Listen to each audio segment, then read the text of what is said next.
that I see really commonly when doctors are assessing to see if you have thyroid disorder or anything going on with your thyroid is they're usually looking at a blood panel. And most of the time, it's not a full blood panel. When it comes to the thyroid, it's usually just a couple markers. So I wanted to share with you a few of my favorite tests that I like to look at to assess and see, do we have anything else going on with the thyroid, and give you some kind of tips on how to go about getting these testing done. So the first one, let's go ahead and go over blood testing, because I feel like this is a really important piece that doctors really miss, because when they are assessing, looking at your blood markers, they're usually checking TSH, because TSH will determine whether you have hypothyroidism, which is underactive thyroid, or hyperthyroidism, which is overactive thyroid.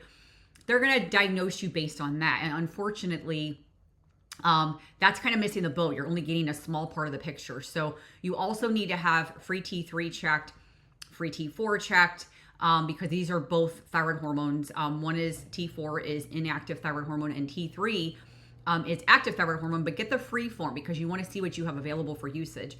And then reverse T3, I really like this marker as well, because we can see if you're having issues with converting your inactive T4 to active T3, because you only make like 20% T3.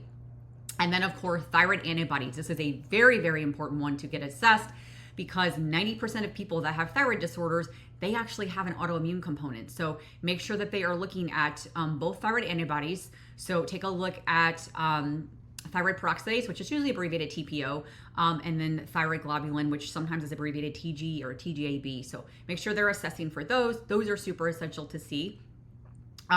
Some other markers on blood testing that I think can also help elude, like, do we have some issues going on with inflammation, autoimmune stuff, or just underactive thyroid? Things like homocysteine and CRP, which is C-reactive protein. Those are really good. Erythrocyte sedimentation rate also is good to see, because that can indicate if we have some inflammation going on as well.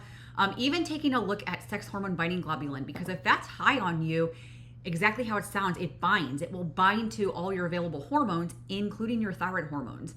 So these are ones that I like to look at. And then, of course, I like to also assess insulin and glucose fasting, because if insulin is very, very high, that can affect what our thyroid's doing as well. So these are kind of some of the things that I would look at on blood.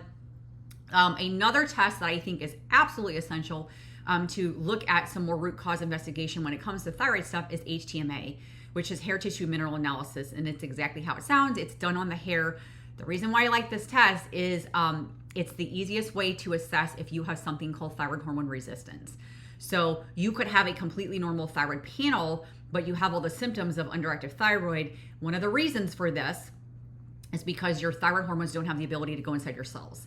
And so we call it thyroid hormone resistance. It's also kind of like a cellular hypothyroidism. So you can't see this on blood testing, or you only can see this actually on hair testing, the HTMA test, not on blood testing. Blood testing, you can see, do we have a primary issue? Do we have a secondary issue with the thyroid itself? Is it a brain issue? Is it a actual thyroid issue? And then the hair test is more of a cellular issue. And so that's why I like to look at this test.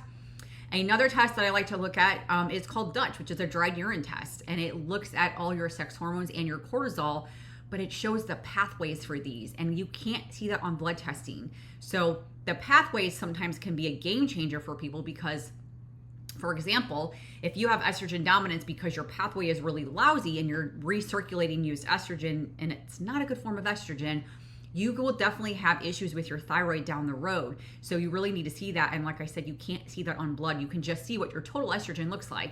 But on the Dutch test, we can actually see, do you have an issue with this pathway? And even your cortisol, because cortisol is massive. If your cortisol, let's say you're making enough cortisol, but you're not using it the right way, that is indicative of some underactive thyroid issues as well. And so we need to assess that and see, do we have that problem? Are the adrenals the biggest connection here?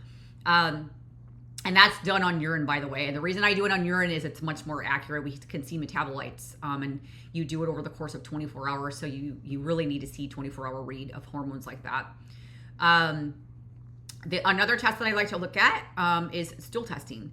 And this is another one that a lot of people are like, what does that have to do with the thyroid? Well, 20% of thyroid hormone conversion actually happens in the gut. And so if the gut is way, way off, that's a massive percentage to lose. 20% is a big percentage to lose. And so we need to make sure, do you have good gut health? Because one, Are you going to even be able to absorb your vitamins and minerals and nutrients? If the gut's off, you won't be able to do that. If you have a pathogen, if you have leaky gut, dysbiosis, where we don't have enough good gut bacteria, you will struggle with thyroid hormone conversion. You'll also struggle with absorbing the minerals and nutrients and things that you need to make thyroid hormone and to produce thyroid hormone and to actually convert thyroid hormone.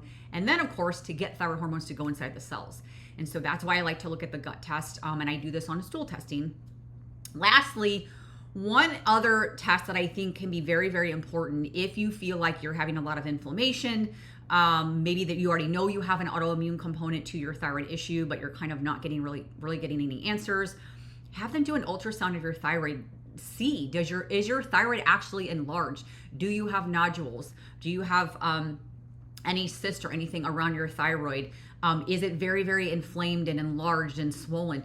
You need to see that. And it's one that I don't recommend to go right away, but if you feel like you actually do have some swelling or inflammation, or you actually have an autoimmune component, you know you have that or suspect you have it, it's something to really take a look at.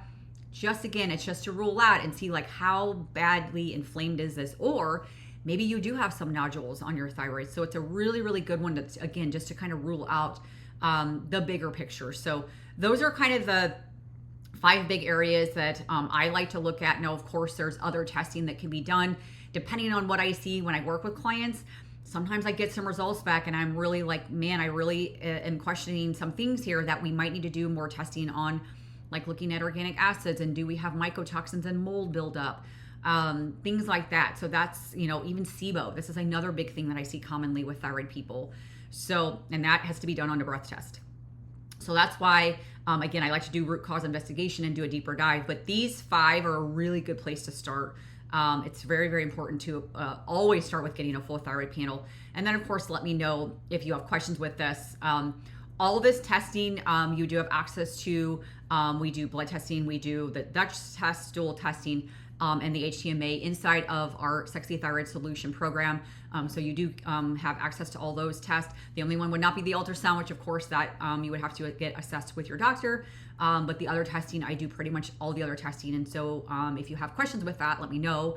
I can give you more information on this testing and how it works and how you go about it. So hope this video helped you, and I will see you in the next one. Bye.